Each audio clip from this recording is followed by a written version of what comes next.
Welcome back, man. I took a longer break than I expected to take. But I have been watching a few things, so I finally got a chance to see Cocaine Bear, which is on somewhere on streaming. I think it's Peacock. Yeah, it's on Peacock. Okay, so when Cocaine Bear first came out, I knew it was inspired by a true story, but I thought it was going to be more of like a drama horror. I didn't know it was like a horror comedy. And to me, horror comedies can't really coincide together. It's just a comedy that's gory.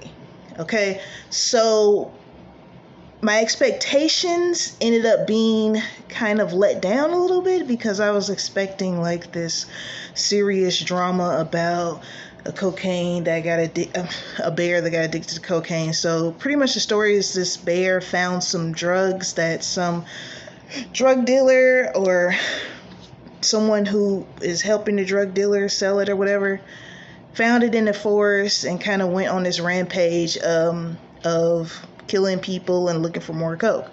Of course, now it says based on a true story, but this is more inspired by a true story. Inspired, as I've gone over before in past videos, means the bulk of the movie didn't happen. It just was inspired by true events. Whereas based means not everything in the movie is true, but the bulk of it is based off of true events. So keep that in mind anytime you're watching something that's based on a true story, inspired by a true story, and you're like, well, this didn't really happen in real life. Well, this didn't. Well, that's why. You have to still do your research if you're interested in the real story. So, okay. What I didn't know Ice Cube's son, I forgot his name, but I didn't know he was in the movie. He stars in the movie. There's somebody that escapes my mind that stars in the movie too, because again, the way movies are nowadays, I don't really see a whole lot of trailers. Like, they don't really show a trailer on TV that much. You have to literally go online if you want to see a trailer. Like, I don't watch TV and see trailers and movies shown nearly as much as they used to before streaming was the main medium of viewing film. So I came into this movie just knowing that a bear was on cocaine. Okay, so I'm an avid horror fan and I like the gory stuff.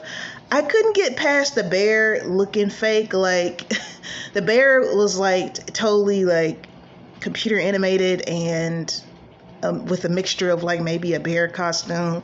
I just couldn't really take it seriously. I mean, there were some parts, and this is why I don't really do the horror comedy most of the time, because it's like when I'm in the mood for horror, I'm in the mood for horror. I don't really like them both together. And I just felt like overall it was just kind of corny. I'm glad that I didn't go to the theater to see it, because the theater is like $13 and some change now.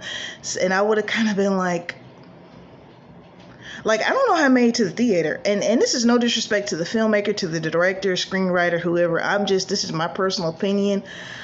I feel like that could have easily just went on Hulu or Amazon Prime or something. Like, there's movies that I see on streaming that I'm like, man, this would have been great in the theaters. You know what I'm saying? So sometimes you just run across stuff where it's like, okay, this made it to the movies, where such and such went straight to Hulu, went straight to Netflix, and it's like, something that would be considered more mainstream.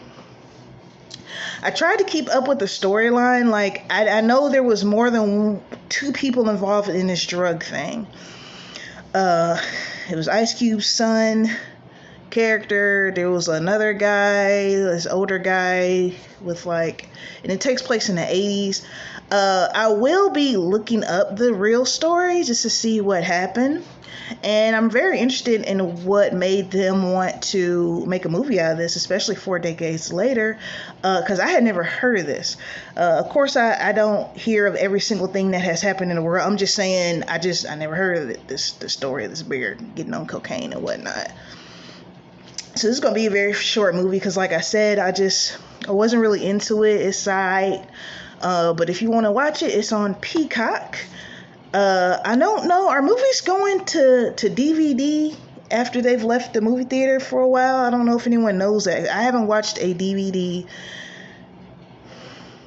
in a good 5 years.